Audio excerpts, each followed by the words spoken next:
Good afternoon, Cross Timbers. Today is Wednesday, March 30th, 2016. This is Texan TV News from Tarleton State University in Seymour, Texas, and I am Alejandra Arreguin. Yesterday morning, surgery began for Jimena and Scarlett Hernandez Torres, who were born conjoined below the waist, sharing a colon and a bladder.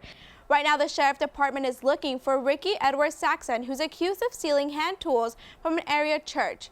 Lieutenant Bobby Mendez said they have been trying to locate him since September. In national news, after a man was accused of fatally shooting one neighbor and injuring two others on Monday afternoon on a residential street in suburban Denver, 46-year-old Kevin Lee Lawrence repeatedly disrupted his first court appearance by telling the judge, "God's got this." Cruz is leading with 42.52%, following Trump with 39.4% and Rubio with 13.97% of votes cast in Erath County. The new stronger warning cover brand's name painkillers found in many, if not most, American homes. We're talking about Advil and Motrin and their children's versions, Aleve and Celebrex. Even some cough and cold remedies too. The FDA says non-steroidal anti-inflammatory drugs, or NSAIDs, increase the chance of heart attack and stroke. The risk is greater when the drug is taken in higher doses. Here in the cardiac ICU, we see patients with high blood pressure, heart attacks, strokes, in heart failure, and you ask, what's going on with you? And what you find is they've been taking non-steroidal drugs. But the evidence suggests NSAIDs increase the risk even in patients without heart disease risk factors. The dosage at which it can become dangerous can vary from person to person. Although the label will give you a maximum daily dose, we really almost never recommend that patients take that amount. Rather, we always recommend to patients to take the lowest dose that controls their symptoms for the shortest duration of time. Alejandra Arreguin, NBC5.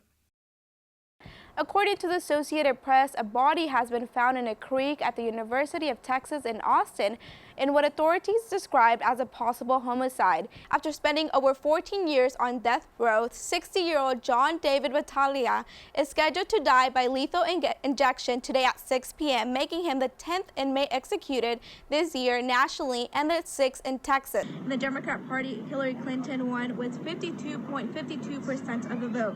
For the sheriff race, Tommy Bryan has been reelected with 66.87% of the vote. In regional news, Grant Warren, a high school student from Haiku, was arrested at his home on Monday.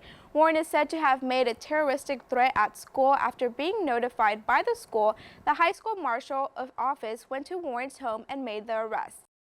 High lake levels continue to delay traffic for up to 10 minutes, leaving workers to put up signs to keep traffic moving. For about 2 months after being closed, Fairway Drive over Lake Grapevine Spillway is about to open. We're looking at about 18 inches of water to have the spillway re-engaged. High water lake levels were pouring over the spillway but currently remain below spill level. The damaged asphalt will temporarily be removed from Fairway Drive to be repaved. At the peak of the flood, we had almost a little over 3 feet of flood water. We'd have been standing over knee deep with 8,000 cubic feet of water per second flowing over this section. Along the spillway, temporary barriers will line Fairway Drive. In the event that the spillway has to be re-engaged, these temporary barricades can be removed very quickly. Drivers are advised to watch their speed limit as it has been reduced. The road will remain closed until noon on Friday. We're looking a lot better. We're still dealing with a lot of water. It's going to be here for a while, we know that, but the lake's doing what it's supposed to do, and we're gonna get better each day. This is Alejandra Arreguin for NBC5.